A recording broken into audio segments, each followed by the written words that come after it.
말씀을 전하기 전에 여러분 어떤 다른 교회 목사님이든 저희 목사님이든 사역을 함에 있어서도 소스가 필요하죠. 그래서 사람들이 막 쫓아다닙니다. 쫓아다녀요. 게더링을 가봐도 게더링만 쫓아다니시는 분들의 어떤 목적을 딱 이렇게 중심을 보면 사역의 어떤 엔진, 그 소스를 거기에서 받아온다고 해서 거기 갔다가 충만하게 채워와 가지고 이제 지역 교회에 이렇게 흘리고 나누고 끼칩니다. 그래서 풍성한 교회도 마찬가지. 풍성한 교회도 셀 요새 잘 안 되거든요. 그래서 새로운 엔진을 찾아다닙니다. 어디에 뭐가 있을까 하고 김성건 목사님 막 찾아다닌다고요. 다 마찬가지입니다, 여러분. 어딘가에 영향을 받고 사는 존재일 수밖에 없는 거예요. 이해가 되십니까? 한낱 그 유명한 목사님들도 그렇게 쫓아다닙니다. 그죠? 그럼 현장에서 여러분 삶의 현장에서 씨름하는 여러분들은 어디에서 소스를 얻어서 하나님의 나라를 씨름하시겠냐고요. 이게 여러분 목사님들은 엄청난 보호 안에 있습니다. 이게 이해가 되십니까? 말씀을 전해야만 하는 자리, 그죠? 기도를 해야만 하는 자리입니다, 여러분.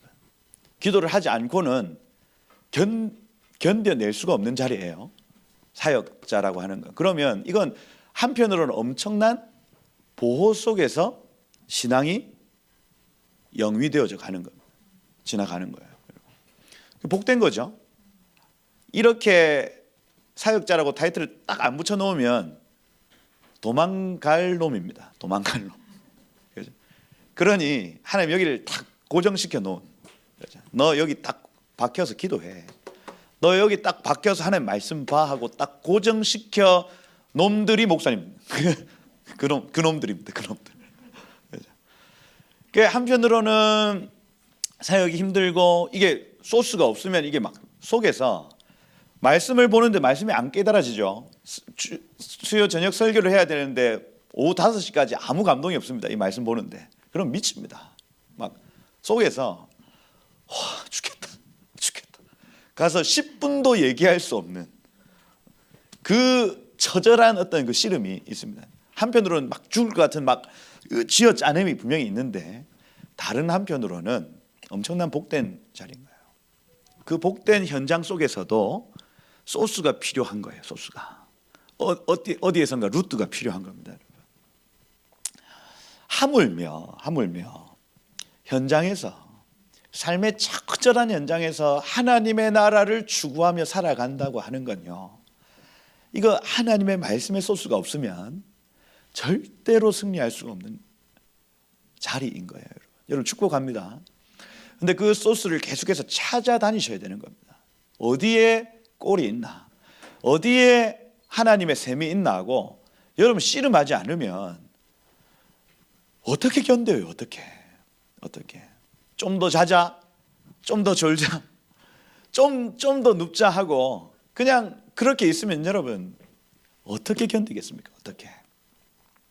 여러분 은혜의 자리를 사모하시길 축복합니다. 찾으셔야 돼요. 찾으세요. 하나만 있다고 저는 보지 않습니다. 한 곳이 아니에요. 하나님 때를 따라 양식을 공급하시는데 어떤 때는 이 사람을 통해서, 어떤 때는 이 사람을 통해서 계속해서 공급하시는 루트들이 다르더라니까요. 달라요. 날마다 새로운 공급이 있는 겁니다. 여러분 그거 치열하게 싸우셔야 됩니다. 저도 치열하게 싸운다니까요. 치열해요. 날마다 신선한 기름 부음이 여러분들에게 있기를 축복합니다. 여러분 늘 묵은 것 가지고 20년 전에 내가 깨달은 말씀 가지고 막 오늘을 또 먹고 막 누룽지 먹고 전투식량 먹고 그때 다 된 거. 얼마 전에 저희 집에 5년 된 파인애플 통조림 땅땅하게 부풀어 있는 거, 그거 한 칼로 터뜨렸습니다. 뻥 가스가 차가지고 그거 먹겠습니까 여러분? 통조림이에요. 진공 상태입니다. 먹어도 됩니다. 근데 그거 먹겠어요? 그 묵은 거? 못 먹겠더라니까요. 저 파인애플 얼마나 좋아합니까? 소화에 잘 된다. 안 먹습니다, 여러분. 안 먹어요. 날마다 하나님이 공급하시는 새로운 공급들이 있습니다, 여러분. 아멘. 그 말씀을 먹으셔야죠. 여러분들이 그러한 은혜가 있기를 축복합니다. 날마다 베푸시는 하나님의 말씀, 날마다 공급하시는 하나님의 말씀입니다. 그렇다고 막 이단 쫓아가면 안 되고, 그죠? 안 되고 기도하면서, 유튜브도 여러분 기도하면서 보셔야 됩니다. 아멘. 유튜브 기도하면서 보셔야 돼요. 기도하면서 주여 인도하여 주옵소서. 이 알고리즘을 주여 이용하여 주옵소서. 은혜의 샘을 보게 하옵소서. 기도하면서 보셔야 되는 거예요. 말씀의 샘이 있다. 바라기는 계속 이 수요 오전 기도회를 중보할 때에 그 신선한 샘이 되기를 원합니다, 주님. 그래서 제가 느끼는 바는, 담임 목사님 이런 얘기들을 하시거든요. 샘이 뭡니까? 저수지, 큰 저수지는 정결하다. 그 다음에 날마다 흐르는 샘은 정결하다. 이 두 가지 은혜가 있어야 된다. 이 말씀이거든요. 말씀을 깊이 담아내서 그것을 깊이 파낸 큰 웅덩이는 어떤 오염된 것이 던져져도 이걸 정화시키는 힘이 있다, 이렇게 얘기합니다. 저는 그래서 담임 목사님 좀 그런 은혜가 있었겠구나. 깊이 하나님의 말씀 막 100독, 200독 이렇게 하셔가지고 깊이 절대로 흔들리지 않는, 그렇죠? 어떤 이단 사상과 이런 것들이 와도, 또 어떤 그 종교적인 것이 와도 절대로 흔들리지, 그걸 계속해서 정화해내는 은혜가 저는 목사님께 있다고 보여지는 거예요. 저는 목사님처럼 못하겠더라니까요. 7시간, 8시간 앉아가지고 여기에 막 진물이 날 정도로 앉아가지고 말씀을 연구한다. 어찌나 엉덩이가 가벼운지. 일어나고 싶고 뭐 먹고 싶고 계속. 근데 계속 제가 기도하는 건, 하나님 샘물같이 계속해서 샘솟기를 원합니다 하고 기도하는 거예요. 그래서 여러분들에게 계속해서 신선한 공급 있기를 축복하고, 그죠? 저에게도 마찬가지고, 또 더 깊이 채워지는 은혜에 있어서 이 두 가지가 여러분 같이 있으면 얼마나 정결한 샘물이 되겠습니까? 그죠? 그러한 말씀의 은혜들이 여러분 삶 가운데 있기를 축복합니다. 그래서 생명수 교회 마르지 않는 샘처럼, 그죠? 어떤 악한 것들이 들어와도 정화되어지고 걸러지는 은혜가 있기를 축복합니다. 여기 41장 오늘 본문, 이번 주 주제 단어는 미케츠라는 단어입니다. 미케츠, 따라해 보세요. 미케츠 하면 앞에 미가 붙으면 그죠? 동사를 명사로 바꾸거나 어떤 장소의 개념이다, 이렇게 말씀을 드렸던 기억이 있습니다. 그죠? 미케츠 하면은 카아츠 이렇게 해서 여름이라는 뜻도 있고요. 그럼 캐츠 하면은 잘라내다, 잘라낸 곳의 가장 끝, 이런 표현입니다. 그래서 이 미케츠 하면은 말세의 끝에, 이런 뜻이에요. 말세의 끝에. 그래서 여기 41장 1절에 보면 만 2년 후에라는 단어가 미케츠라는 단어입니다. 후에, 가장 끝에, 이 뜻이에요. 그럼 토라 포션을 읽을 때 요 관점으로 읽어야 된다 했죠. 말세예라는 관점으로 오늘 본문을, 이번 주 본문을 읽어보면 하나님이 원하시는 것이 무엇인지를 알 수가 있는 겁니다.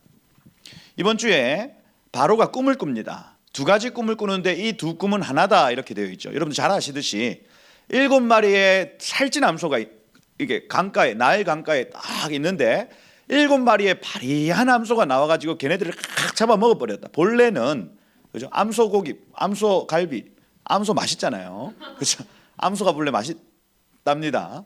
근데 이 풍성한 덩치가 큰 놈이 작은 놈을 공격해야 맞는데, 오히려 바리한 놈이 풍성한 놈을 공격했다는 얘기, 그리고 심지어 그걸 삼켜 먹어버렸다는 얘기입니다. 꿈에 깼어요. 놀래라. 무슨 꿈이지? 다시 자야 되겠다. 화장실 한번 갔다가 다시 잡니다. 그죠? 다시 자는데 이번에는 풍성한 이삭이 나타나고 굉장히 마른 이삭이 나타나요. 똑같이 이 마른 이삭이 풍성한 7 이삭을 삼켜버리는 얘기. 아이고 놀래라. 두 번 겹쳐꿔서 이거 불안한데, 이거 근심한데, 이 얘기가 쭉 나타납니다. 여러분. 나타나요.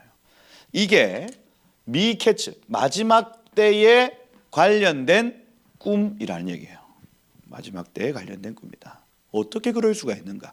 이 관점으로 보면 마지막 때에 일어날 일에 대한 특별히 이 마지막 때 메시아에 대한, 그죠? 말세에 있을 메시아에 대한 꿈이다, 메시아에 대한 예언이다 하는 것을 알 수가 있겠다 하는 거죠. 알 수가 있겠다. 그리고 이 본문은 매년마다 하누카 절기에 있습니다. 하누카 절기에. 하나크 하면은 낙성식, 그다음에 봉헌식을 의미하죠. 그래서 이 하누카 절기는요, 다니엘서에 예언되어진, 다니엘서에 있었던 일이 아니고 다니엘서에 예언되어진 일의 성체예요. BC 157년에서 156년도에 헬라 제국의 남방왕 북방왕 들어보셨어요? 남방왕과 남북이 싸웠습니다. 이 남은 이집트에 해당하고 북은 시리아에 해당합니다. 지금의, 그죠? 이렇게 이 시리아에서 나타난 안티오쿠스 들어보셨죠? 에피파네스 4세, 이 사람이 전쟁을 막 하다가 여기 이스라엘에 이집트한테 졌어요. 지고 돌아오는 길에 열받아서 이스라엘 백성들을 막 때리는 얘기가 나타납니다. 그 때리면서 어떤 짓을 하냐면, 제가 오늘 좀 적어왔는데, 안식일과 상번제, 절기 지킨 자는 사형에 처한다. 두 번째, 할례를 행하는 자는 사형에 처한다. 세 번째, 토라를 읽는 자는 사형에 처한다. 네 번째, 제우스 신상 앞에 절하고 그를 경배해라. 다섯 번째, 돼지고기 먹어라. 여섯 번째, 유대인에게 세금을 2배로 내라. 이런 정책들로 이스라엘을 괴롭힙니다. 괴롭혀요.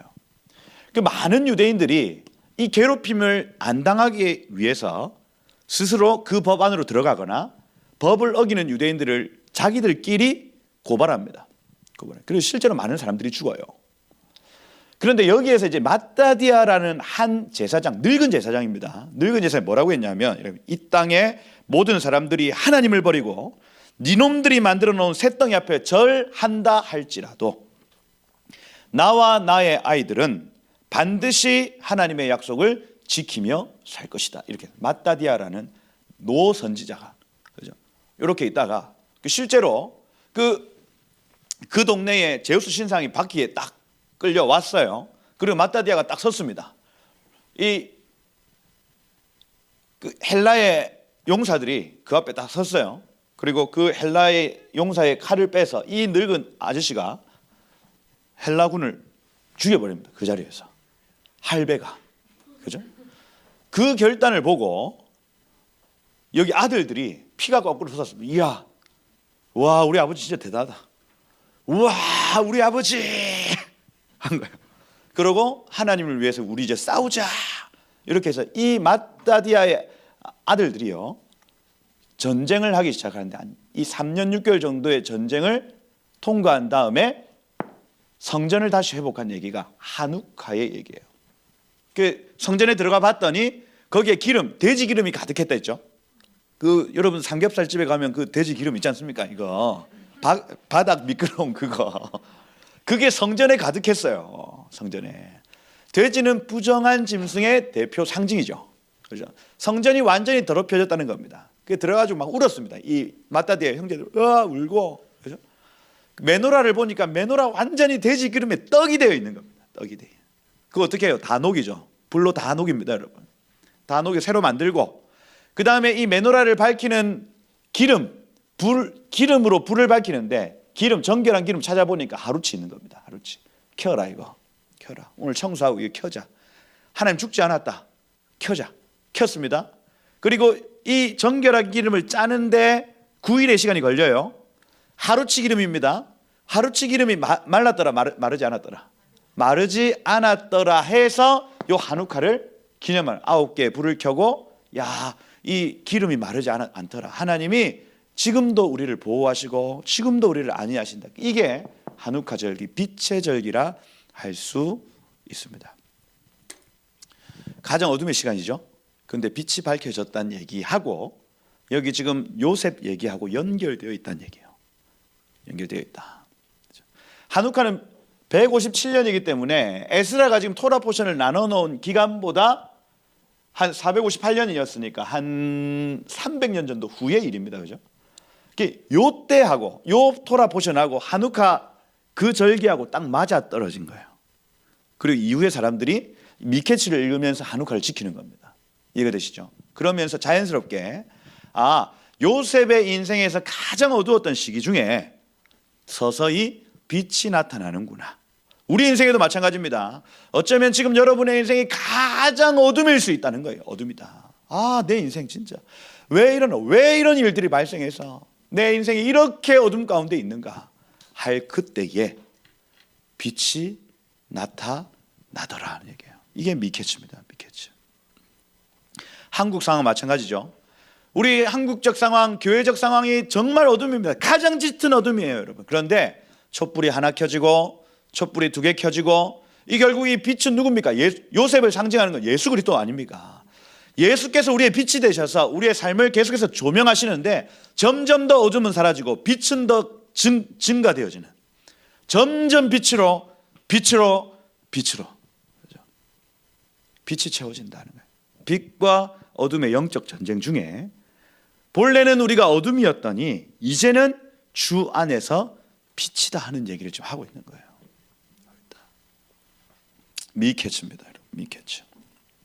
그래서 이 하누카 절기하고 연결되어져서 읽으셔야 하겠다 하는 거죠.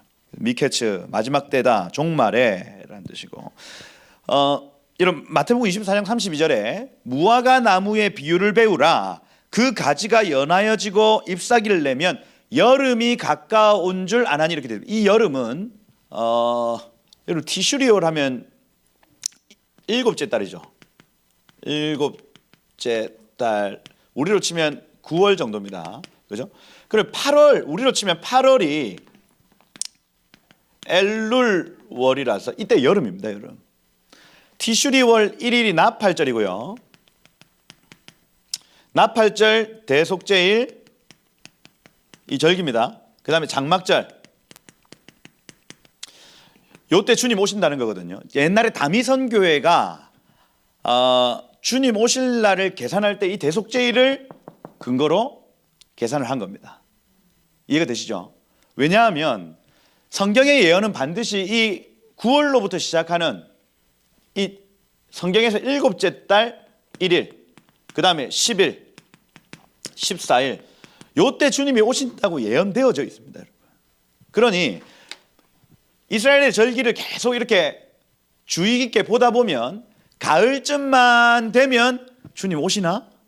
가을쯤만 되면 주님 오시나? 이걸 계속 예행 연습하는 거예요. 예행 연습. 이해가 됩니까? 그러니 다미선교회가 잘못한 건 뭐냐면 그 해다, 이걸 잘못한 겁니다. 그렇죠? 그 해를 알 수 있습니까? 없습니까? 여러분? 없죠. 그리고 적그리스도도 아직 안 나왔는데 예수님 오면 됩니까? 절대로 안 됩니다.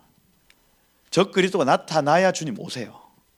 배도와 배교의 일들이 있어야 주님이 오시는 겁니다. 타작마당에서 여러분들을 한번 흔들어야 주님이 오시는 겁니다.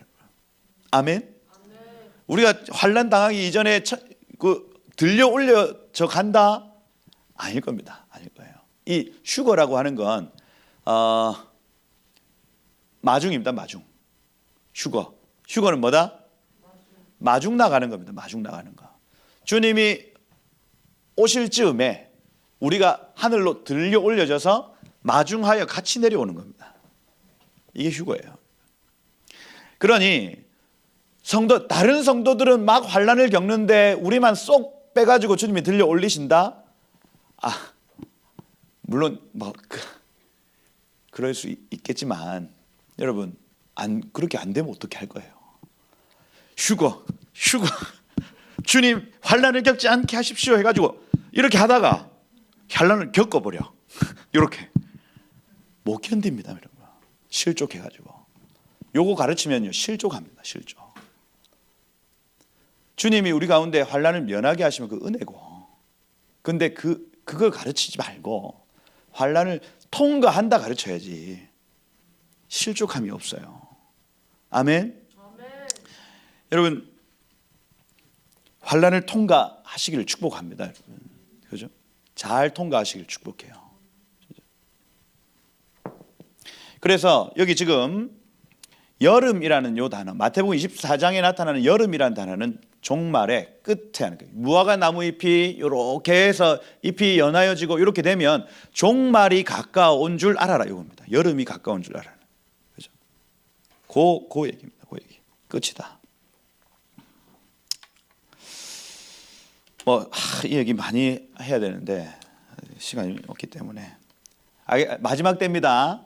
요 나팔절이에요. 그래서 데살로니가 전서 4장 16절에 하나님의 나팔 소리로 친히 하늘로부터 강림하신다. 마지막 나팔이 불릴 때에 우리가 막 완전 새 것으로 변화되어진다. 이런 얘기들이 다 요 계절에 일어나는 일이라는 겁니다. 그렇죠?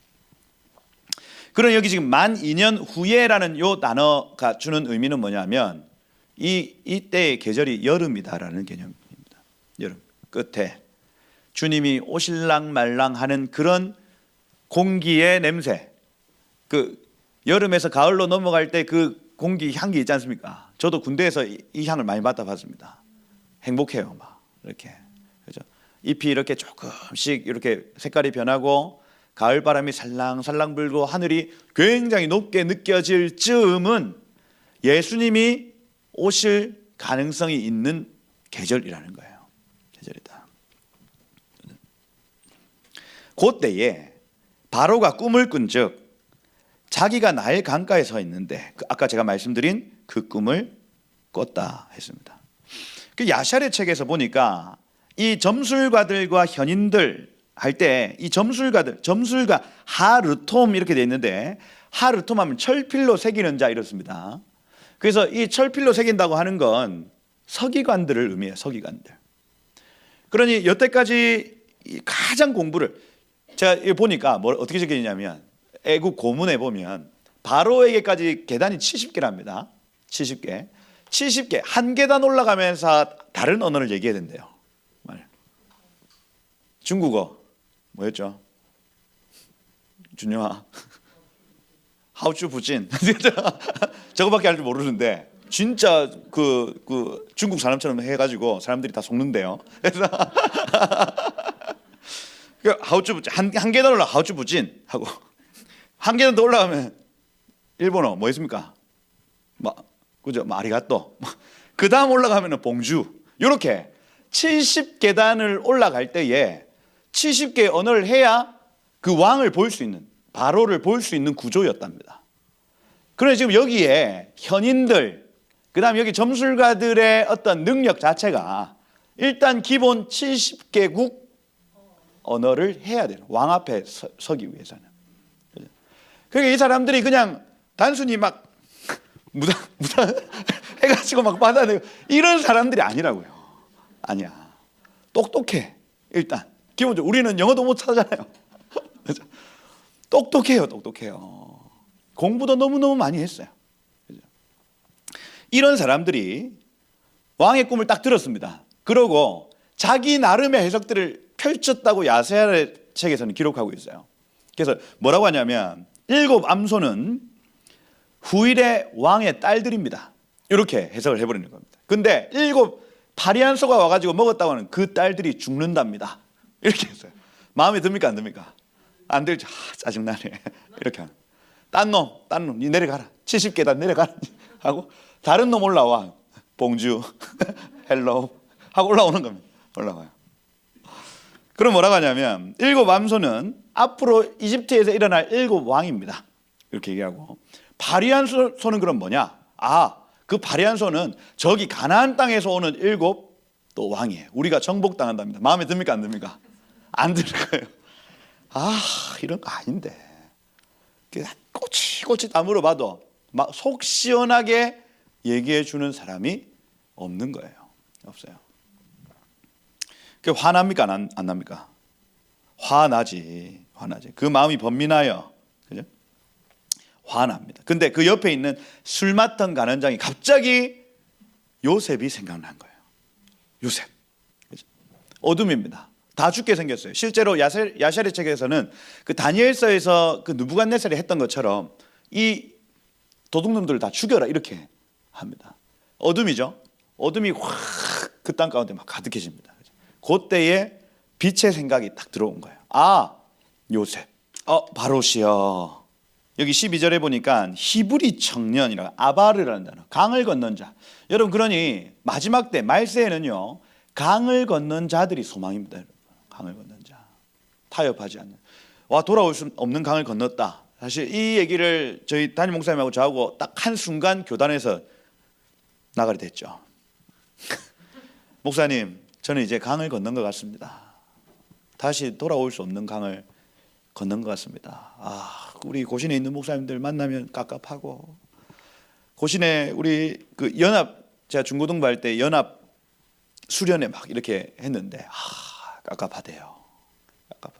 이거 좀 이렇게 했으면 참 좋겠는데 깝깝하대. 그 얘기를 목사님하고 딱 나눈 6개월 후 저희는 돌아올 수 없는 강을 건넜죠. 그렇죠? 히브리 청년이요. 히브리 청년. 여러분, 세상으로 돌아가라고 하면 여러분 가겠습니까? 다시 저기 호박 나이트 클럽 가서 한번 놀아보세요. 우리 그 예배 팀장들 언제 한번 그 노래방 한번 가가지고 흔들고 노는데 서로 어색해가지고 다시는 노래방에 출입하지 않았더라. 그런 소식을 저한테 전했습니다. 못 갑니다, 이거. 서로 여러분들 하나님을 막 예배하던 애들이 갑자기 노래방에서 충만하게, 세상의 호로 충만하게 그걸 막 간드러지게 부른다. 어색해서 못 찾는다니까요. 생각만 해도 아찔합니다. 돌아올 수 없는 강을 건넌 거죠. 그런데 마지막 때에 소망이 누구에게 있냐면 그 강을 건넌 자들에게 있다는 얘기를 하고 있는 겁니다. 하고 있어요. 강을 건넌 자. 이 요셉을 부릅니다. 사람을 14절에 보니까 요셉을 부르매 급히 옥에서 내놓은 자. 요셉의 삶에도 지금 어둠에서 빛으로 나가죠. 그래서 수염을 깎고 옷을 갈아입고 바로에게 들어갑니다. 그러고 그 얘기를 듣죠. 꿈 얘기를 듣습니다. 그리고 25절에 보면 요셉이 바로에게 아뢰되 바로의 꿈은 하나입니다. 에하드, 하나입니다. 하나님이 그 하실 일을 바로에게 보이심이니이다 하고, 여러분 잘 아시다시피 7 암소 7 이삭, 충실하고 풍성한 7 암소와 이삭은 이건 7년의 풍년입니다. 이렇게 얘기를 하고, 탁월하죠. 이 7 발이한 소와 이 마른 이삭은 7 흉년입니다. 7년은 엄청난, 여태까지 한 번도 본 적이 없는 풍년을 당신이 경험할 것이고, 그 이후로부터 7년은 어마어마한 기근이 시작될 것인데, 이건 전 세계적 기근입니다. 이렇게 풀이를 해줍니다. 그리고 해결책까지 제시를 한다 했죠. 그 전체의 20%를 저축하십시오. 그리고 이 국고성을 더 지어야 됩니다. 이 소출은 지금 여태까지 한 번도 해본 적이 없는 추수이기 때문에 저장 창고를 훨씬 더 많이 지어야 됩니다 하고, 여기 지어야 됩니다. 탁월하죠. 그죠? 야, 이런 사람 옆에 있으면 얼마나 좋아요. 저기 땅 사야 됩니다. 이제 파셔야 됩니다. 이렇게 막 하는 거예요. 얼마나 좋아요. 그죠? 마음에 듭니까, 안 듭니까? 아니, 꿈도 풀이해줘. 그죠? 그리고 해결책까지 다 제시해. 마음에 너무 드는 거죠. 든다. 여기까지가 이제 우리가 알고 있던, 여태까지 그냥 알고 있던 요셉과 바로의 꿈 스토리예요. 그죠? 근데 여기서 이제 어떻게 우리가 이 마지막 때에 대한 얘기를 같이 보겠냐 하는 겁니다. 마지막 때. 이건 정말 마지막 때의 꿈이거든요. 여러분, 여기서 보시면 결국 이 전 세계적 복음의 패턴과 하나님 나라의 패턴이 이와 같은 것을 우리는 알 수 있습니다. 한 나라에 복음이 들어가면 하나님 7년의 풍년의 기간을 주시고, 또 7년에 흉년에 7이라는 숫자는 완전한 풍년, 완전한 흉년입니다. 복음이 들어가는 곳마다 하나님이 어마어마한 부흥과 회복을 주시고 그 이후에 어마어마한 흉년과 어려움을 주시더라는 얘기예요. 그때에 이 풍년의 때에 정말 준비하고 예비되어서 이 흉년을 준비하는 자들은 이길 것이요, 이 풍년의 때에 아무 준비를 하지 못하고 그냥 에라 좋다 하고 살아간다면 그 흉년을 견디지 못할 것이라는 얘기예요. 우리 이렇게 바라볼 수가 있는 것이죠. 제가 이번 주에 계속 이 말씀을 보는데 초대교회가 그러하였는가 할 때에 초대교회가 그러했습니다. 여러분, 오순절 성령 강림 이후에 어마어마한 풍성한 하나님의 열매도 있고요, 영적인 열매도 있고 육적인 열매도 있는 그 초대교회가요, 핍박, 완전한 핍박을 경험하고 다 없어질 것 같지만 그 풍년의 때에 하나님을 의지하고 그의 말씀으로 준비된 자들은 그 흉년, 그 기근과 환난의 때를 통과하여 더 큰 열매들로 맺어가더라는 초대교회의 스토리. 청교도 신앙 마찬가지죠.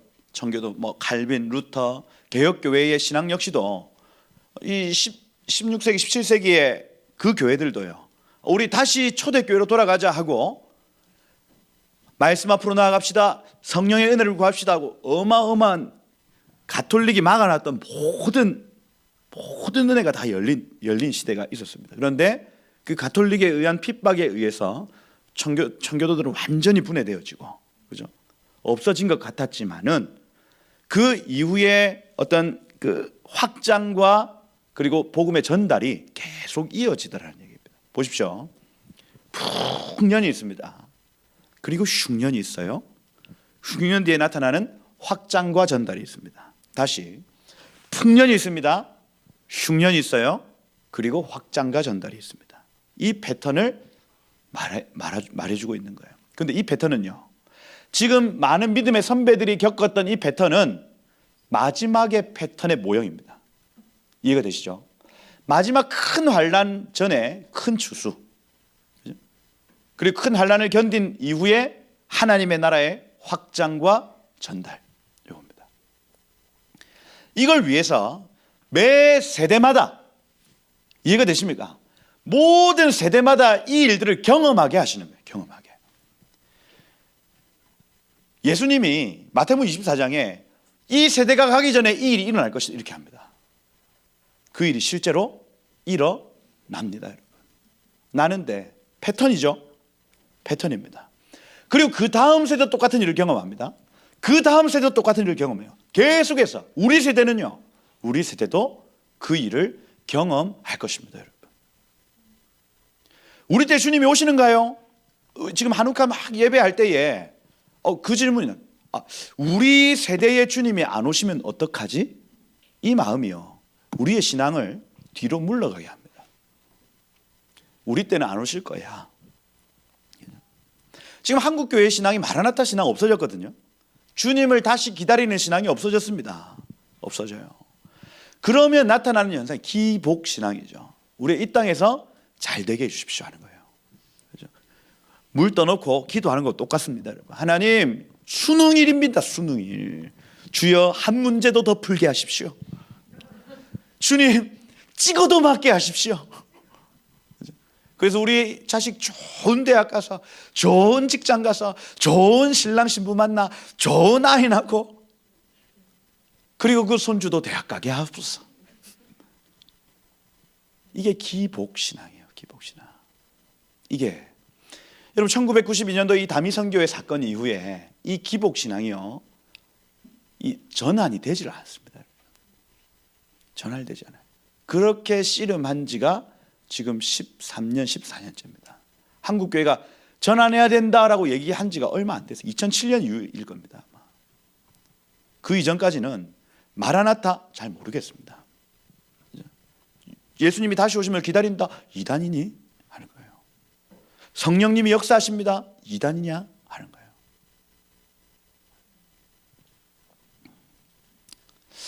여러분, 우리 때에 주님이 오실 줄 믿고 살아가는 것이에요.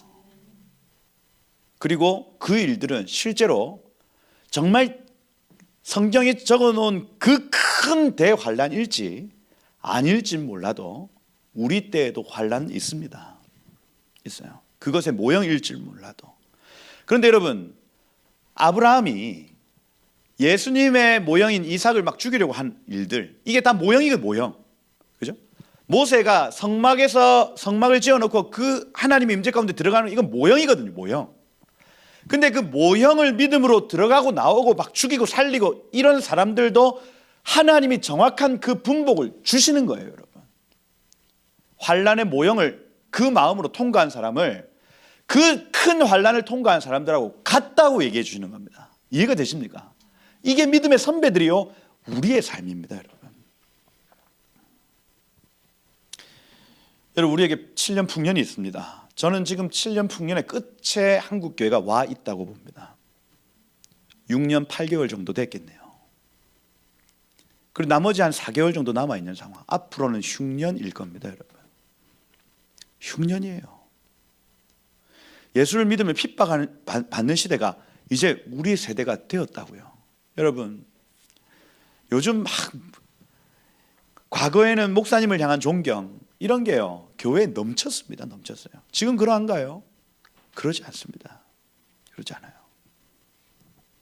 과거에는 내 먹을 쌀밥 그 성미 다 챙겨와가지고 가난한 사람들을 위해서 막 돕고, 교회가 더 잘 돼야지, 교회가 더 잘 돼, 이런 마음들이 있어요. 지금 안 그렇습니다, 여러분. 안 그래요.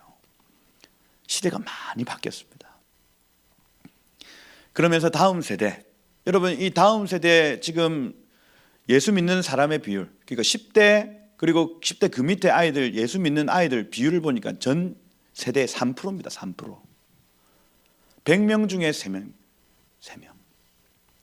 그러면 40명 학급, 지금 초등학교 몇 명이에요? 30명입니까? 30명 학급 중에 예수 믿는 사람 1명입니다. 1명. 1명이라니까요. 다 없어져요, 다. 기근이죠. 이제 기근의 시대입니다, 여러분. 여러분, 그래서 이 마태복음 20 미케치 요 본문하고 마태복음 24장하고 연결되어 있습니다.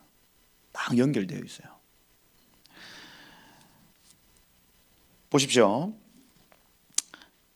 36절에 보니까 이렇게 되어 있습니다. 이와 같이 곡물을 이 땅에 저장하여 애굽 땅에 임할 7해 흉년을 대비하시면 이 땅이 이 흉년으로 말미암아 망하지 않을 것입니다.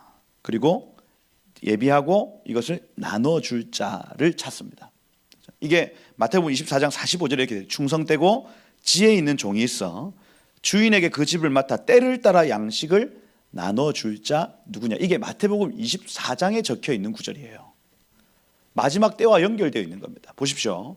풍년의 때에 준비하여 흉년의 때에 나눠줄 자 누구냐고 찾는 거예요. 이겁니다. 여기 지금 이 본문에서 우리에게 도전하고 있는 것은 이거예요.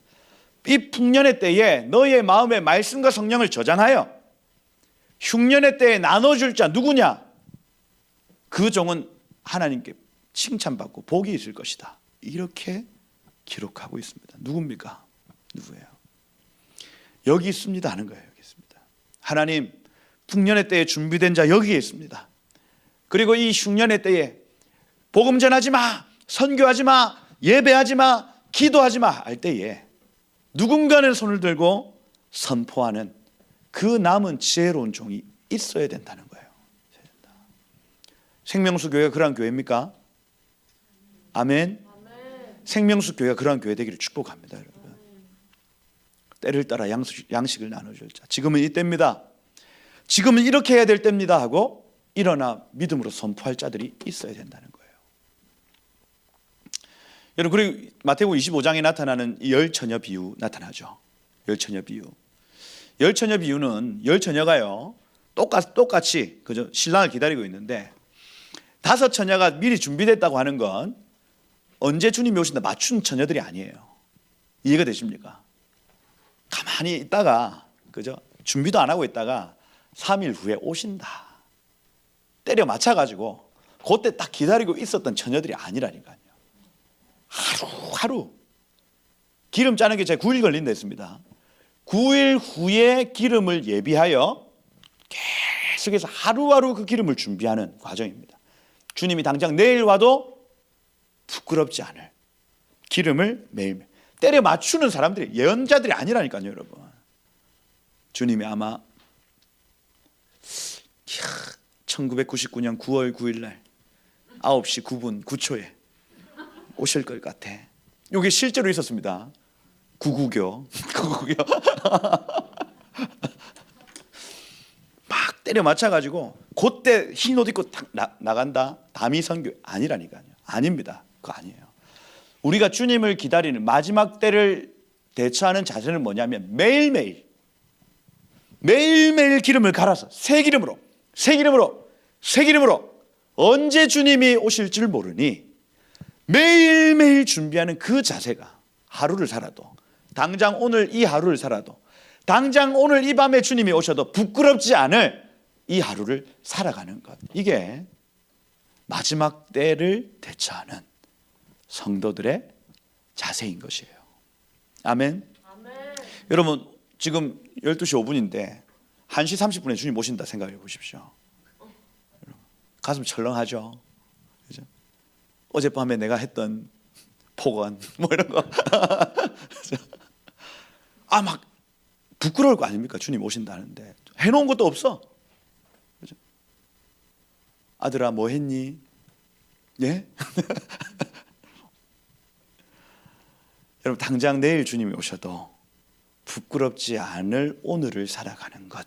아멘이시죠? 아멘. 이것이 우리의 종말론입니다, 여러분. 종말론이다. 흰옷 입고 냉장고 팔고 집 팔고 땅 팔아 교회 갖다 바친다. 맞다 틀리다. 틀리다. 우리 그렇게 믿는 사람들 아닙니다.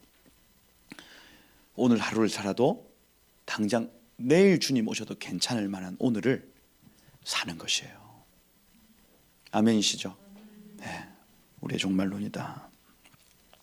그래서 여러분 이 본문을 읽을 때에, 이 풍년과 흉년을 읽을 때에 우리 때에는 환란이 없다라는 개념을 버리셔야 됩니다. 초대교회도 이걸 믿고 살아요. 우리 때에 주님 다시 오신다. 중세의 이 개혁교회들도 이것을 믿고 우리 때에 주님 오신다 믿었어요. 우리도 마찬가지로 우리 때에 주님이 오신다 믿고 신앙생활을 하는 것입니다. 그래야 이깁니다. 이 말세 신앙이 없으면 집니다, 여러분. 저요. 히틀러 또 적그리스도의 모형이 되는 사람들은 계속해서 나타났습니다. 그리고 사도 요한도 이렇게 이미 너희에게 적그리스도가 나타났다고 기록합니다. 우리 세대에도 마찬가지예요. 적그리스도 안 나타날 건데 저 멀리 있는 데가 아니라 우리 때에 나타난다. 그 실제로 적그리스도하고 비슷한 모습을 보이면 우리는 딱 무장하고 경계하는 것입니다. 지금 이 환란을 통과해야 되는 것이구나. 내가 내 마음을 뒤로 물러나지 않고 이걸 하고 통과해야 되는 이 마음이 딱 생기는 거예요. 이게 말세 신앙이 없다? 그럼 아무 생각 없습니다, 여러분. 그냥 물 흘러가듯이 그냥 가는 거예요.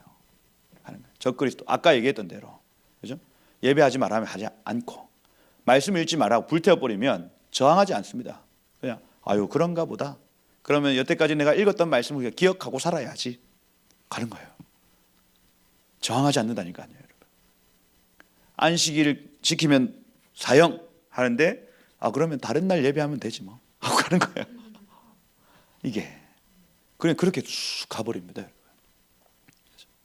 지금 한국 교회 어떻습니까? 예배 금지 했어요. 근데 콘서트 3,000명 4,000명 합니다. 예배는 금지시켜요. 그죠? 여기에 저항하지 않죠. 그냥 그러면 비대면 예배? 그렇게 하면 되지 뭐. 또 다른 방법, 또 다른 방법 하는 거예요. 위태한 겁니다, 여러분. 프로테스탄트 하면 저항입니다. 저항. 프로테스탄트. 저항하는 자들이에요. 우리의 기본적 정체성 자체가 하나님이 주신 것을 빼앗고자 할 때에 이걸 저항한다는 개념을 가지는 겁니다. 그죠?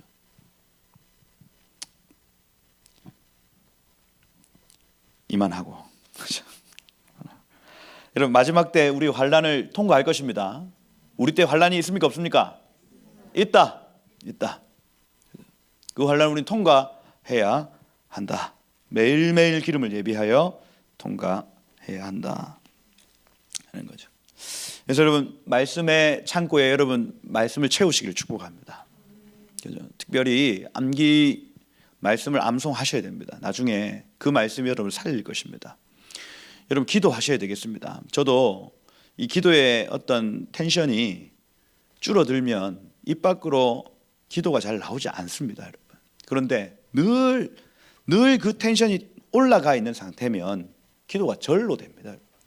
이게 여러분들 지금 기도의 어떤 데시벨을 체크하셔야 됩니다. 여러분 마스크 때문에 기도 잘 안 되더라니까요. 그런데 어떻게든 그 기도의 데시벨 그 뜨겁게 데우셔야 돼요, 여러분. 안 그러면 마지막 때 기도하지 않습니다. 그죠? 어디 누구 사람 얘기 듣고 그냥 살려고 하지. 그죠? 하나님께 기도하지 직접적으로 나아가려고 하지 않습니다. 그래서 여러분 예언, 축사 이런 어떤 중간 매개체는요 전도를 위해 선교를 위해 하나님 주신 은사입니다, 여러분. 다른 사람을 섬기기 위해서. 그죠? 거기에 매여 살면 됩니까 안 됩니까? 하나님 여러분들과 직접 교제하기를 원하신다고요. 예수께서 그 일 때문에 십자가에 달려 돌아가셨습니다. 여러분과 하나님 사이를 연결시키기 위해서 그렇습니다. 그런데 계속해서 여러분 중간에 다른 누군가를 끼우면 저 사람 때문에 내가 하나님의 음성을 들어 끼워버리면 이건요 복음적 삶이 아니에요. 여러분과 하나님이 직접 만나시고 직접 그분의 음성을 듣고 동행하셔야 됩니다. 하나님 원하시는 그겁니다, 여러분. 그게 잘 안 될 때 다른 사람 옆에서 도와주는 거예요. 그죠? 일어나시길 축복합니다, 여러분. 네. 하나님을 만나셔야 됩니다.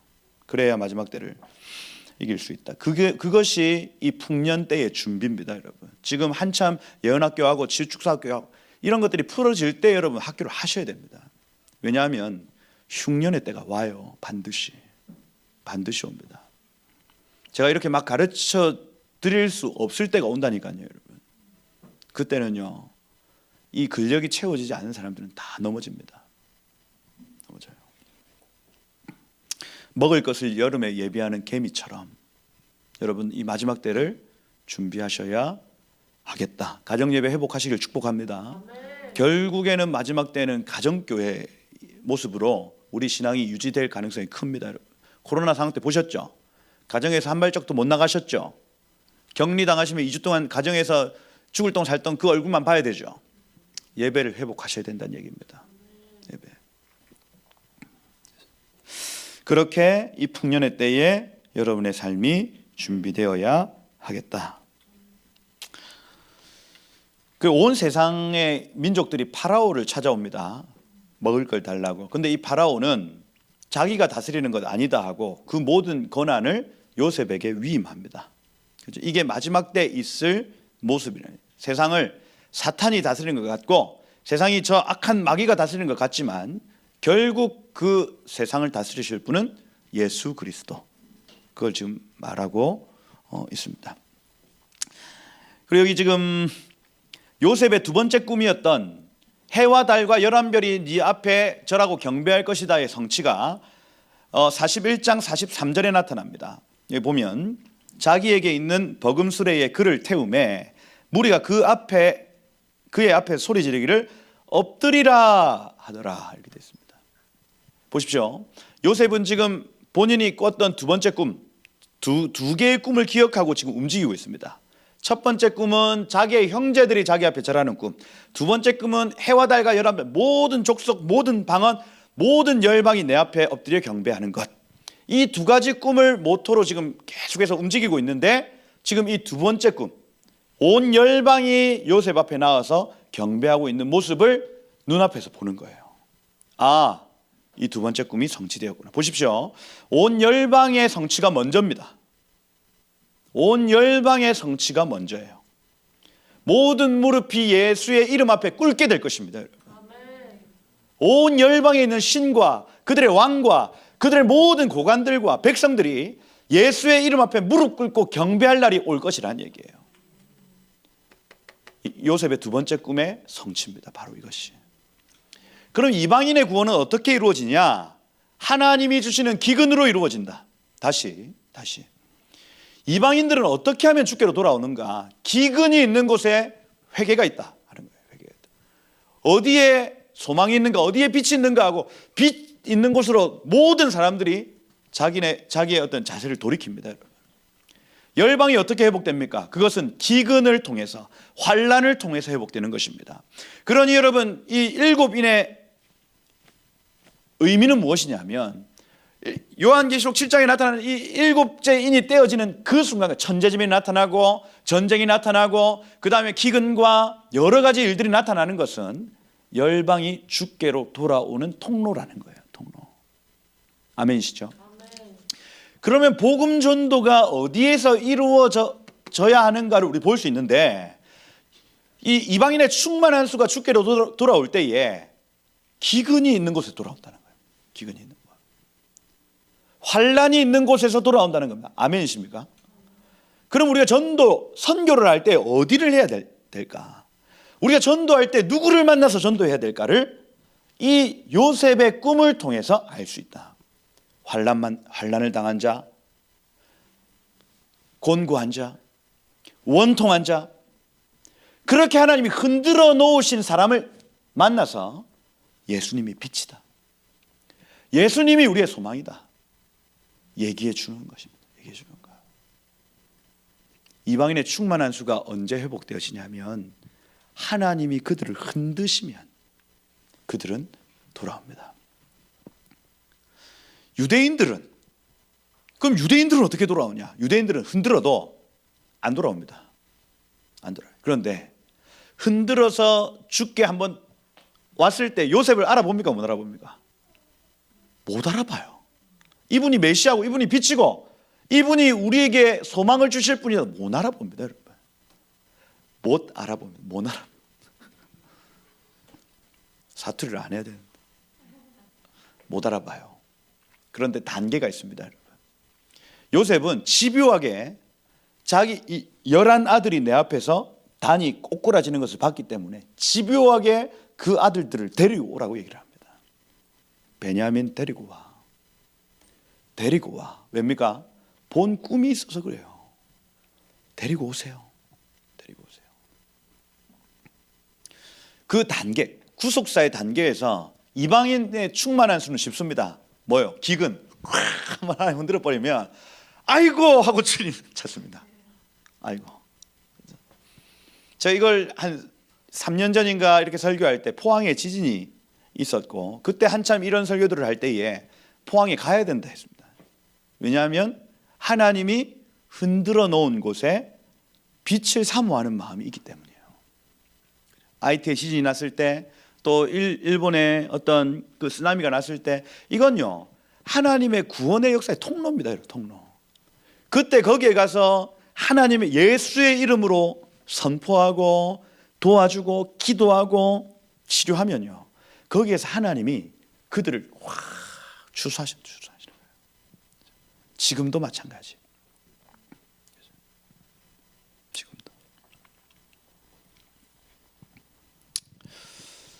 엎드리라 하는지라. 실제로 온 열방에 있는 왕들과 고관들이 차례대로 와서 요셉의 무릎 앞에 경배하는 일들이 나타납니다. 예수의 모형이죠. 엎드려라.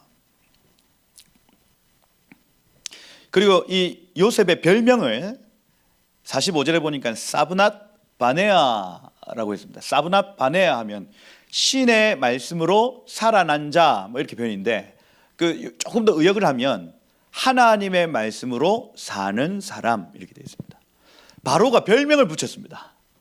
요셉, 야, 네 이름이 히브리어로 요셉이냐? 내가 애굽어로 네 별명 이름 하나 지어줄게. 사브나 바네아. 뭡니까? 하나님의 말씀으로 사는 사람. 이게 얼마나 하나님께 물었으면 하나님 이건 뭘까?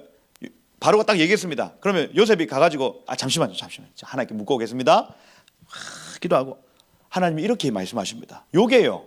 한 번, 두 번 반복해서 계속 이런 패턴을 보여줬더니 야, 네 별명 내 얘기해 줄게. 하나님의 말씀으로 사는 사람, 사브낫 바네야 한 거예요. 그리고 온 애굽이 그 히브리 종에게 뭐라고 부르냐? 하나님의 말씀대로 사는 사람, 하나님의 음성 듣고 사는 사람, 이렇게 표현하는 겁니다. 이게 여러분 예수님의 정체성이죠. 예수님 새벽 5일에 미명에 가셔가지고 하나님의 음성을 듣고 그 하루를 사시는 분이셨습니다. 그죠? 그거 없이는 절대로 어디에도 안 가고, 그죠? 무슨 짓도 안 하는 하나님의 말씀을 쫓아 사는 예수님의 모형인 거예요. 뭐요? 그리고 우리에게도 예수님 그렇게 살아라고 명령하십니다. 내가 잘 보여줬지? 내가 모델로서 너에게 보여줬다. 내 말이 너희 안에 가고 너희가 내 안에 가면 무엇이든지 구하면 돼. 내 제자가 될 것이야 하는 거예요. 너희는 내 제자야. 나처럼 해. 나처럼 살아. 하나님의 말씀대로 살아드리는 삶입니다. 우리에게 붙어야 될 별명이라고요. 뭐가요? 사브낫 바네아. 사브낫 바네아. 여러분 별명 되시길 축복합니다. 그죠? 하나님 말씀대로 사는 사람. 이해관계에 얽매이지 않는, 그죠? 나하고 친하다고 잘해주고, 그죠? 안 친하다고 못해주고가 아니고, 하나님이 말씀하시면 잘해주고, 하나님 말씀 안 하시는데 잘해주면 됩니까? 안 됩니까? 안 돼요. 안 돼요. 안 됩니다. 하나님이 뭐라고 하라고 하면 뭐라고 하고, 그죠? 하나님 계속해서 쟤한테 한마디 해 하는데 저는 못합니다. 이 관계 깨져서 못해요. 안 해요. 하면 이게 하나님 사람 아니라니까요. 가서 해. 하나님이 이렇게 말씀하시는데요 하는 겁니다. 사브낫 바네아. 그리고 여기 이제 온의 제사장 보디베라의 딸 아스낫 하면 네이트 신에게 속한 이렇게 되어 있습니다. 다시 말해서 이방 여자.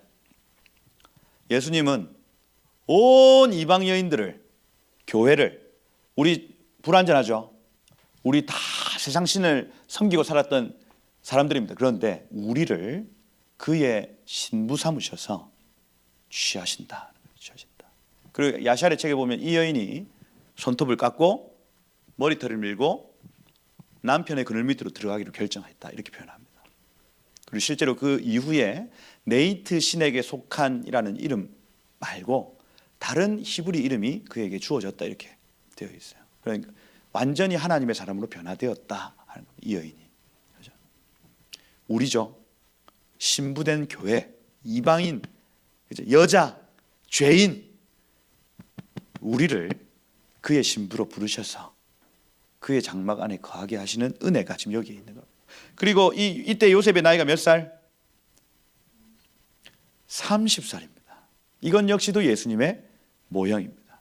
공생애. 예수님도 여러분 29까지는 어떻게 사셨을 것 같아요? 여러분 29까지. 기록이 조금 나와 있거든요. 사춘기의 기록이 조금 나와 있습니다. 그래서 그 예루살렘에 같이 올라갔다가 예수님이 없어져요. 3일을 찾습니다. 어디 갔노 이거?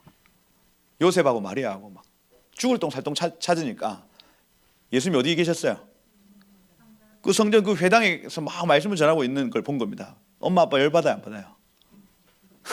열받잖아요. 야, 니 내려온다. 어디 있었어? 그러니까 예수님 뭐라고 합니까? 사춘기죠.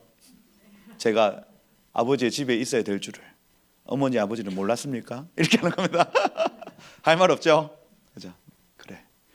그래 이해한다 하고 그죠? 그러니 인간 예수로 사셨죠. 그죠? 형들한테 주워 박히기도 하고, 그죠? 어둠이죠. 아직까지 빛이 나타난 게 아닙니다. 근데 정확하게 30살에 예수님이 빛으로 나타나기 시작하는데 그의 형제들 그리고 그의 마리아 자기 어머니도 뭔가 달라졌다는 것을 직감하는 거예요. 이분이 메시아다. 하나하나 주께로 돌아오는 일들이 나타납니다. 여기 마찬가지예요. 마찬가지. 그리고 오늘 아침에 저희 그 한우카 예배할 때에 요 므낫세하고 에브라임이란 이름 가지고 기도를 좀 했습니다. 므낫세는 내 예전 시간이 다 지나갔다 잊어버렸다는 이름이고, 에브라임은 열매를 맺다. 파라츠, 파라 하면은 열매 맺다인데 뒤에 임, 쌍수 형태가 붙습니다. 두 배의 열매입니다. 두 배의 열매. 에브라임. 그죠? 이 두 이름을 요셉이 첫 번째 이름은 잊어버렸다. 아, 예전 삶은 다 지나갔다. 잊어버렸다. 요거고. 두 번째는 열매 맺었다는 겁니다. 이거를 제가 오늘 아침에 나누면서 첫 번째 므낫세는 예수님이 초림하셔서 주신 은혜다. 초림하셔서 우리의 모든 죄 타고 들어온 저주, 옛 아비, 거짓의 아비, 저 사단의 밑에서 살았던 모든 삶, 이것이 므낫세 되었다 하는 거예요. 므낫세 되었다. 그 두 번째는 재림하셔서 우리에게 주실 하나님의 은혜다. 이 파라츠, 열매 맺는데 이 땅에서 열매를 맺을 뿐 아니라 이 하나님의 나라에서, 이 뒤에 이미 붙었다는 두 공간에서 열매를 맺었다는 것이요, 땅에서 하늘에서 열매를 맺는다. 에프라임이라는 겁니다. 에프라임. 그죠? 그래서 이 므낫세와 에브라임은 이 두 아이의 이름은 예수님의 사역을 나타내는 것인데, 예수님의 초림과 예수님의 재림을 나타내는 단어다. 이렇게 보시면 되겠습니다. 그렇게 한 다음에 여기 지금 57절에 나오죠. 각국 백성도 양식을 사려고 애굽에 들어와서 절하며 요셉에게 가까이 왔다 했습니다. 기근이 온 세상에 심함이었더라. 이러면서 이 두 번째 꿈이 끝나고 여기 42장, 43장, 44장은 첫 번째 꿈, 요셉이 가장 처음 꿨던 꿈으로 전환됩니다. 전환돼요. 그래서 형들과 이 이스라엘 야곱의 자녀들의 곡식단이 요셉의 곡식단에 절하는 그 꿈 말입니다. 그 꿈으로 딱 전환되면서 바뀌는 거예요. 42장부터 6절에 형들이 절합니다. 그죠? 이스라엘 자손들이 요셉에게 꿇어 경배하며 이렇게 되어 있습니다. 코를 땅에 대고 샤하흐라는 단어, 엎드려 경배하는 것입니다. 그죠? 거기에서 9절에 보면 요셉이 그들에게 대하여 꾼 꿈을 생각하고 이렇게 되어 있죠. 그러니 이 사람들이 엎어질 때에 꿈이 생각났다는 거예요. 꿈 하나 부족하다 합니다. 베냐민 어디 갔어? 걔 데려오십시오 하는 겁니다. 걔 데려오십시오. 그게 15절에 나타나죠. 너희 막내 아우가 여기에 오지 않으면 너희가 여기서 나가지 못할 것이다. 데리고 온다. 그러니 여러분, 유대인 구원은요, 이방인의 충만한 수는 기근을 통해서 온다. 근데 유대인의 구원은 좀 복잡합니다. 이게 단계가 있어요. 단계. 반드시 와야 될 사람이고요, 반드시 되어져야 될 일이 있습니다. 여러분, 이 단계를 거쳐야 유대인의 남은 자들이 주께로 돌아오는 것이다. 조금 복잡해요.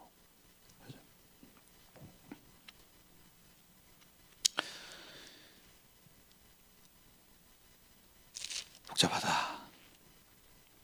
여기에서 시므온이 갇힙니다. 여기 42장 24절에 보면 시므온을 담보로 르벤과 나머지 형제들이 아버지에게로 돌아갑니다. 시므온을 잡으라. 시므온이 이 형제들 중에 제일 괴팍한 사람입니다. 싸움도 제일 잘하고요. 그죠? 그 시므온과 레위 두 사람이 가가지고 1200명, 1300명을 죽였습니다, 여러분. 이게 말도 안 되는 일이에요, 사실은. 그죠? 그만큼 어떤 성격적으로, 육적으로 그렇게 된 사람들. 그 시므온을 딱 붙들어 놓고 돌려 보냅니다. 그리고 아버지에게 얘기하죠. 르벤이 가서 얘기합니다. 베냐민 데리고 가야 됩니다 하는 얘기가 여기 37절, 38절, 42장 37, 38입니다. 근데 야곱이 허락합니까, 안 합니까? 안 하죠. 절대로 허락 안 합니다. 왜? 요셉 한번 죽었으니까. 너네 이 레아의 아들들, 너 베냐민도 죽이려고 그러지. 절대로 안 보낸다 하는 거예요. 근데 43장 1절에 보면 그 땅에 기근이 심했다 이렇게 되죠. 이 카베드 이렇게 되어 있습니다. 무거웠다 이렇게 되죠.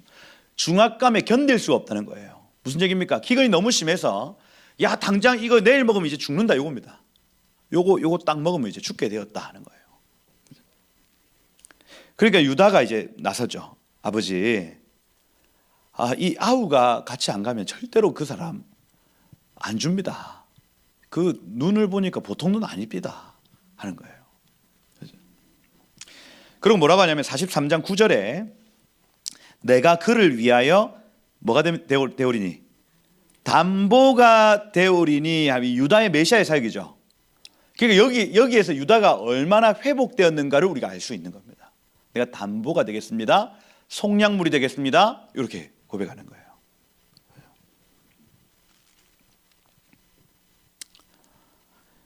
그러니까 11절에 야곱이 허락합니다.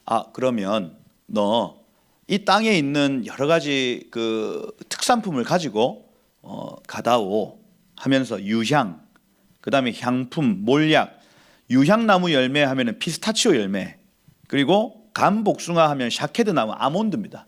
그래서 아몬드 요만큼, 그 다음에 피스타치오 열매 요만큼 이렇게 해서 그분께 좀 드려라 요 얘기예요. 갑절에 돈 가지고 여기 13절에 이거죠. 네 아우도 데리고 떠나 다시 그 사람에게 가라 이게 됐습니다. 이게 어마어마한 결단이죠.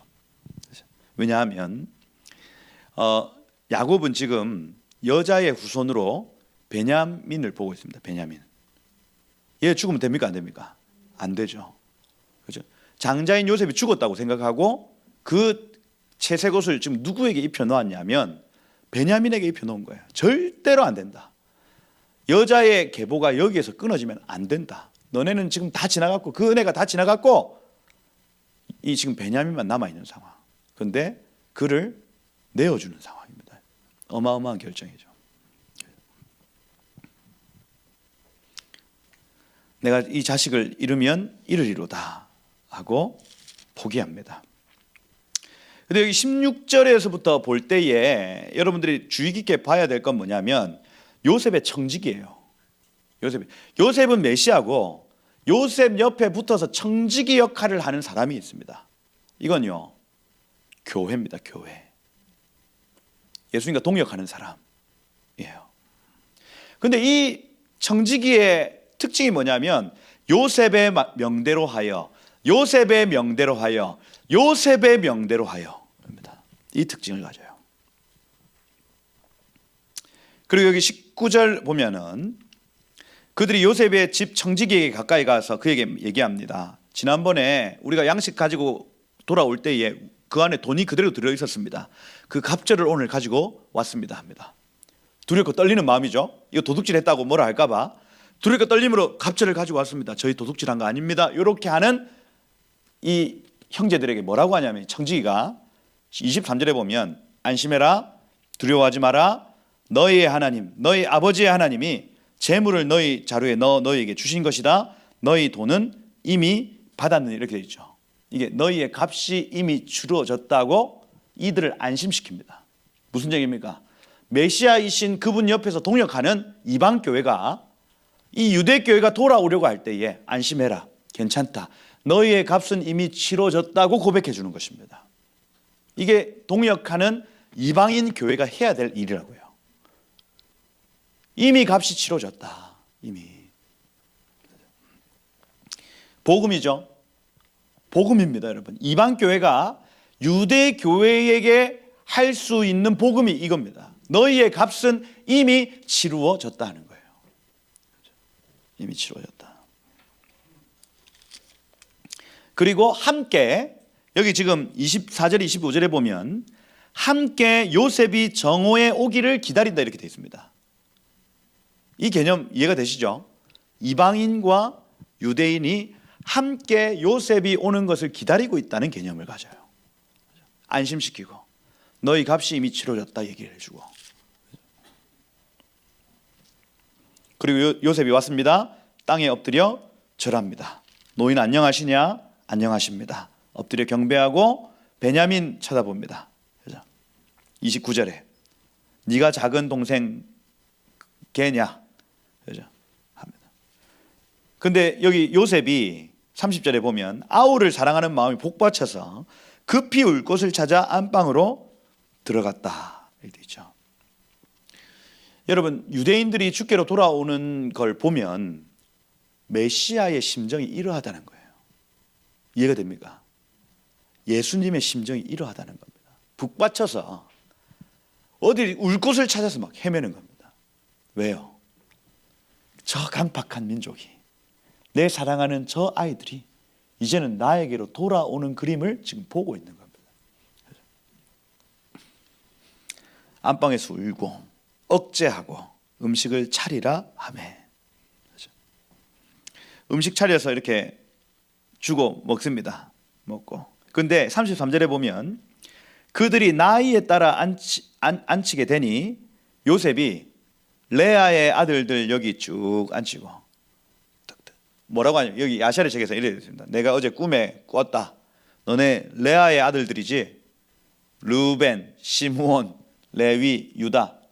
다 앉아. 앉고 순서대로 짝짝짝짝짝짝 앉고 베냐민을 여기 딱 앉힌 겁니다. 형제들이 놀랬어요. 야, 이 사람 진짜 신기가 있네. 이런 겁니다. 그렇죠? 신기가 있네. 그리고 베냐민에게 5배를 줍니다. 모든 것에 5배입니다. 그리고 이 야샬의 책에서는 베냐민에게 얘기합니다. 나 요셉이다. 먼저 얘기를 해줘요. 그리고 이걸 얘기를 할 때에 내가 네 짐자루에 내 은잔을 넣을 거야. 그리고 형들이 이게 나중에 내 종들을 너에게 보낼 건데 네 자루에서 그 은잔이 나왔을 때 형들이 너만 넘기면 나는 저들이 회개하지 않은 줄을 생각하고 너는 내 곁으로 오게 하고 저들은 내가 벌할 것이다. 요 얘기를 그 옆에서 했다고 기록하고 있습니다. 그러니 베냐민은 요셉인 줄 알고 요셉이 이후에 어떤 일을 행할지도 알았던 상황인 거예요. 알았던 상황. 그렇게 야샬의 책에서 기록되어 있습니다. 그리고 요셉의 청지기가요, 청년의 자루에 이것을 넣으라고 얘기를 할 때에 의심 없이 이걸 넣습니다. 그죠? 시키는 대로 합니다. 하여튼 이게 중요합니다. 이방 교회는 유대인들이 돌아오려고 할 때에 하나님 예수께서 시키시는 것들을 해야 된다고요. 시키시는 것들. 그죠? 그러니 음성 듣기가 기본이고 그 음성이 들려지는 대로 유대인의 구원이 이루어진다는 얘기입니다. 말이 안 되거든요. 자루에 은잔 넣어가지고 내가 넣은 걸 찾아내가지고 너 도둑놈 이렇게 하는 게 여러분 어떻게 이걸 하겠냐고요. 정상적인 사람이. 그런데 요셉을 경험한 청지기가요. 다 이유가 있겠지. 다 이유가 있겠지 하고 합니다. 왜? 우리 주인은 선한 분이시기 때문에. 이걸 경험한 사람. 이방교회 생명수 교회가 예수님이 선한 분이신 줄 안다면 그분이 시키시는 일이 진짜 얼토당토 아닌 일이라 할지라도 그분 다 이유가 있어. 다 이유가 있는 거야. 그냥 하면 돼. 우리는 잘 몰라도 그분은 다 계획과 이유가 있는 분이야 하는 거예요. 저도 저희 목사님에 대한 신뢰가 있습니다. 처음에는 목사님 강하잖아요.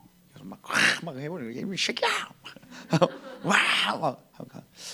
막 무섭다, 막 그러고 그죠? 그리고 이렇게 결정을 함에 있어서 굉장히 과감하십니다. 사실 과감한 결정도 팍팍 해요. 불안하잖아요. 또 옆에서 있으면. 근데 나중에 다 지나서 보니까 이유가 다 있더라니까요. 이게 그런 신뢰가 딱 생기는 순간부터는 잘 토도 안 답니다. 그냥 요새는 네 하는 거예요. 네. 제가 지금 요셉의 청지기가 요셉의 일을 그냥 아무 군말 없이 하는 이 뉘앙스를 저는 조금 압니다. 이게 이거 다 이유가 있다 이거. 나중 돼야 하는 겁니다. 나중 돼야. 지금은 이해 안 됩니다. 지금 왜 해야 되는데 내가 이거를 쥐가 하지. 그게 아닙니다. 아니에요. 이유가 있습니다. 여러분, 이유가. 여러분 유대인이 돌아오는 일에는 이방 교회의 이 자세가 필수입니다. 여러분. 주님이 시키시는 일이면 내가 이해가 안 되더라도 한다 하는 거예요. 한다.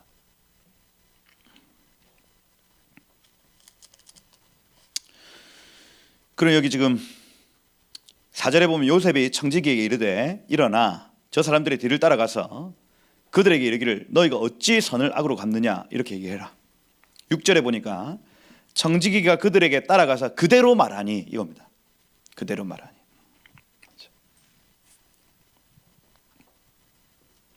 조사합니다. 베냐민의 자루에서 발견되었습니다. 12절에. 13절에 그들이 옷을 찢고 각기의 짐을 나귀에 싣고 성으로 돌아가니라 이렇게 되어 있습니다. 그리고 여기 야샬의 책에 보면 성으로 돌아가는 내내 그들이 베냐민을 때렸더라 이렇게 되어 있습니다.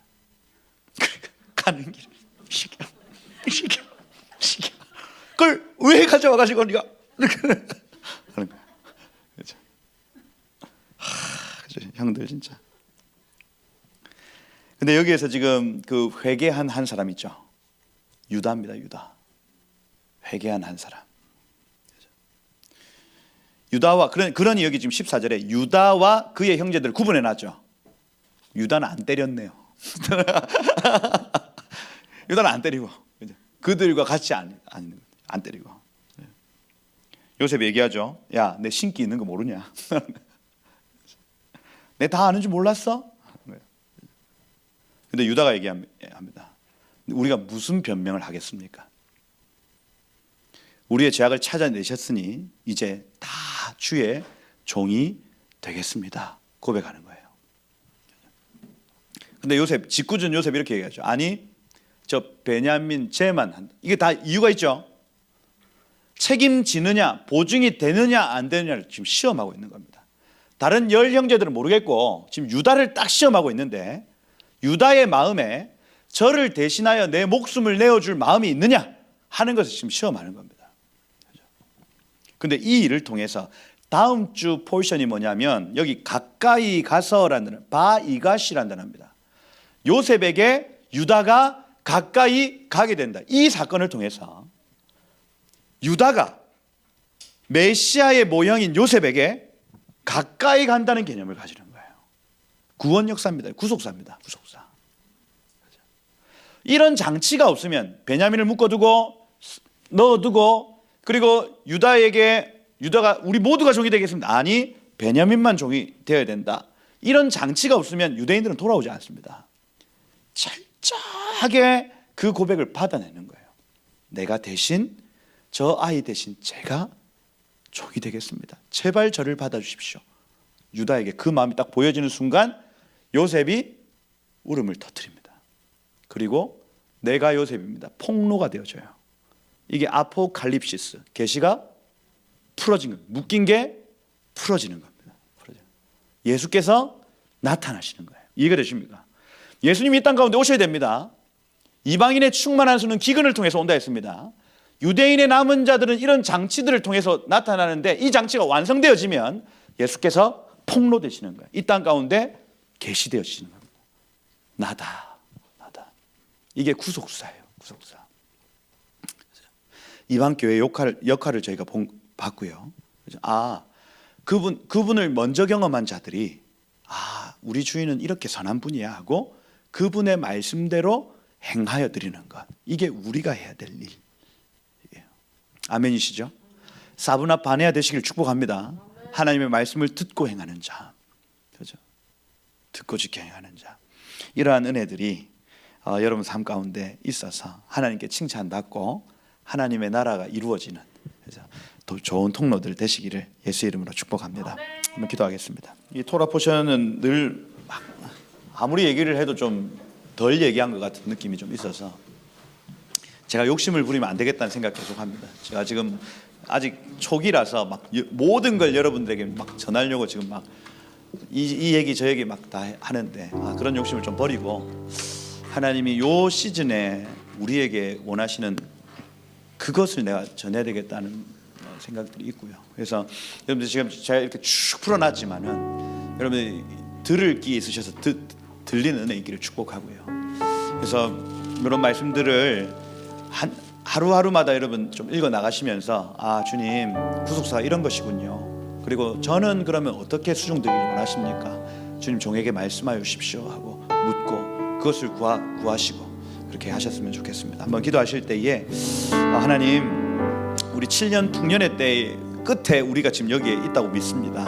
주님 준비되게 해주십시오. 주님, 당장 내일 주님이 오셔도 부끄럽지 않을 삶을 오늘 살게 해 주옵소서. 하나님, 매일매일 그 새로운 기름을 예비하는 신앙을 우리 가운데 허락해 주셔서 환난이 와도 그 모든 환난을 통과할 수 있는 믿음의 사람들 제가 되게 해 주옵소서. 하나님의 영으로 우리를 충만케 하여 주십시오. 하나님, 저 세상 답 없는 세상 가운데 답이 되고 사분한 반해와 하나님, 그것이 우리의 이름이 되어지는 하나님 그런 복이 있게 하옵소서. 주님, 기름 부으십시오.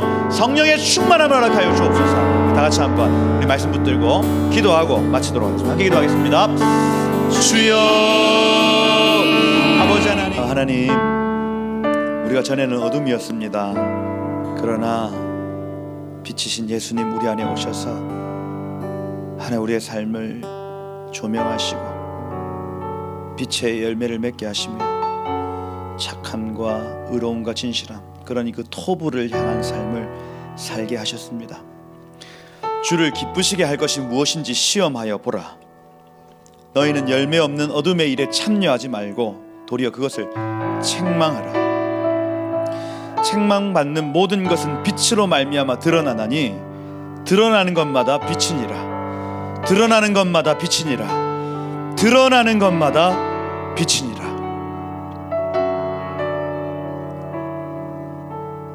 잠자는 자여, 깨어 죽은 자들 가운데서 일어나라. 그리스도께서 너희에게 비추이시느니라. 그러므로 오직 지혜 있는 자 같이 하여 세월을 아끼라. 때가 악하니라. 어리석은 자 되지 말고 오직 주의 뜻이 어디에 있는지를 이해하라. 술 취하지 말라. 이는 방탕한 것이니 오직 성령으로 충만함을 받으라. 하나님,